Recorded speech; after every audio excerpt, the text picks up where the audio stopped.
안녕하세요, 여러분. 만장님은 아따바도 거니? 이 그래서 알 수 없는 것은 무엇입니까?នៅក្នុងអត្ថបទហ្នឹងតើអ្វីដែលយើងមិនអាចដឹងណាបាទ 알수 없는 ដែលយើងមិនអាចដឹង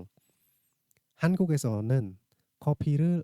마시는 사람이 많지만 전통 차도 인기가 많습니다. បាទនៅប្រទេសកូរ៉េមនុស្សដែលផឹកកាហ្វេហ្នឹងបាទមានច្រើនក៏ប៉ុន្តែបាទតែប្រពៃណីក៏មានប្រជាប្រិយភាពឬក៏ពេញនិយមណា inki ក៏មានប្រជាប្រិយភាពខ្លាំង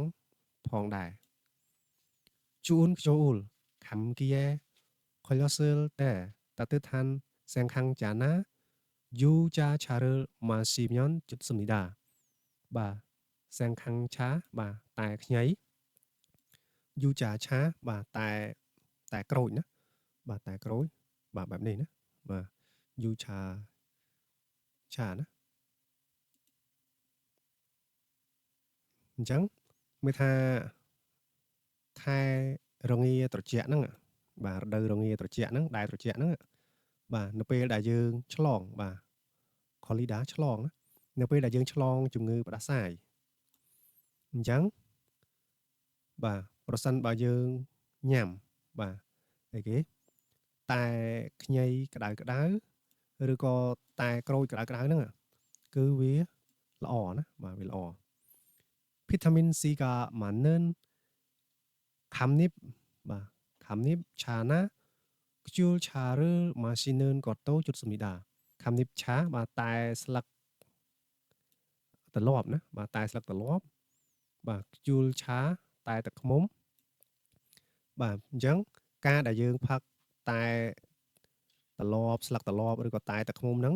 គឺវាមានវីតាមីន C ច្រើនអញ្ចឹងក៏វាល្អផងដែរ 기침이 심한 사람에게는 모과차가 좋고 បាទអញ្ចឹងសម្រាប់អ្នកដែលបាទមានជំងឺផ្ដាសាយហ្នឹង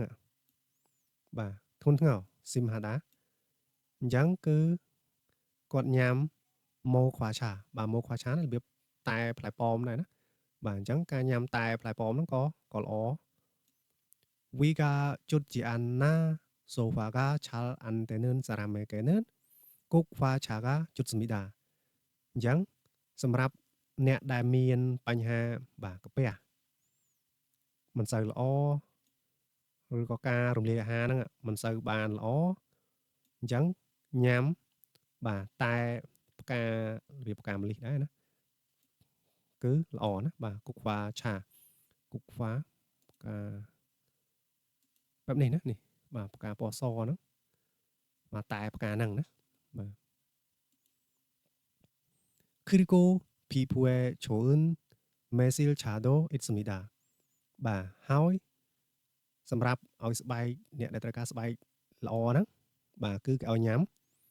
Mesil ឆាបាទ Mesil គឺផ្លែ Mesil មានលក្ខណៈផ្លែរសជាតិវាបាទនេះផ្លែហ្នឹងរសជាតិវារាងជូរណាជូរអែមអញ្ចឹងសម្រាប់អ្នកដែលត្រូវការស្បែកល្អគឺគេឲ្យញ៉ាំតែផ្លែហ្នឹងណាបាទបន្តទៀត 이제 커피는 그만 마시고 건강에 좋은 한국 전통차를 마셔보는 게 어떨까요 បាទអញ្ចឹងគេថាចាប់ពីពេលនេះទៅណា EJ អញ្ចឹងចាប់ពីពេលហ្នឹងទៅអញ្ចឹងបាទគឺមិនផ្អាកឬក៏ឈប់ណាអញ្ចឹងចាប់ពីពេលហ្នឹងទៅគឺសូមបាទឈប់ញ៉ាំកាហ្វេណាបាទហើយបាទសាកណាបាទ Marshall Poten ណាបាទមានថាសាកញ៉ាំតែប្រពៃណីរបស់កូរ៉េដែលល្អសម្រាប់សុខភាពយ៉ាងមិនដែរណាបាទគេសួរយើងណាឥឡូវយើងផ្អាកញ៉ាំកាហ្វេហើយសាកមកញ៉ាំតែប្រពៃណីរបស់កូរ៉េដែលល្អសម្រាប់សុខភាពយើងយ៉ាងមិនដែរបាទញ៉ាំជាមួយអ៊ីលបន 한국 전통차의 종류 បាទអញ្ចឹងប្រភេទនៃតែប្រពៃណីរបស់កូរ៉េអញ្ចឹងគឺយើងដឹងមានតែជាច្រើនបាទបន្តទៀត 2번 전통차를 만드는 재료 ណាបាទគ្រឿងផ្សំនៃការធ្វើតែប្រពៃណីអញ្ចឹងក៏យើងដឹងដែរក្នុងអត្ថបទហ្នឹងណា 3번 기침이 심할 때 ម៉ាស៊ីនញ៉ាំឆាអញ្ចឹងនៅពេលដែលមានបញ្ហាផ្ដាសាយធ្ងន់ធ្ងរអញ្ចឹងគឺយើងផឹកតែបាទឬក៏យើងញ៉ាំតែបាទអញ្ចឹងក៏យើងដឹងដែរនៅពេលដែលយើងមានបញ្ហាបាទផ្ដាសាយឬក៏ផ្ដាសាយនៅធ្ងន់ធ្ងរគឺគេឲ្យយើងញ៉ាំម៉ូខ្វាឆាក៏យើងដឹងដែរ Sabon Coffee-ga Mume An Choeun Iyu បាទអញ្ចឹងមូលហេតុឬក៏ហេតុផលដែលមិនល្អសម្រាប់សុខភាពចំពោះកាហ្វេណាបាទអញ្ចឹងគឺយើងអត់ដឹងទេគេគ្រាន់តែឲ្យយើងឈប់ញ៉ាំកាហ្វេប៉ុន្តែយើងមិនដឹងថាកាហ្វេហ្នឹងវាមិនល្អសម្រាប់សុខភាពយ៉ាងម៉េចនោះទេគឺគេអត់និយាយទេអញ្ចឹងអ្វីដែលយើងអត់ដឹងគឺលេខ4ណាអញ្ចឹងចម្លើយដែលត្រឹមត្រូវគឺចម្លើយលេខ4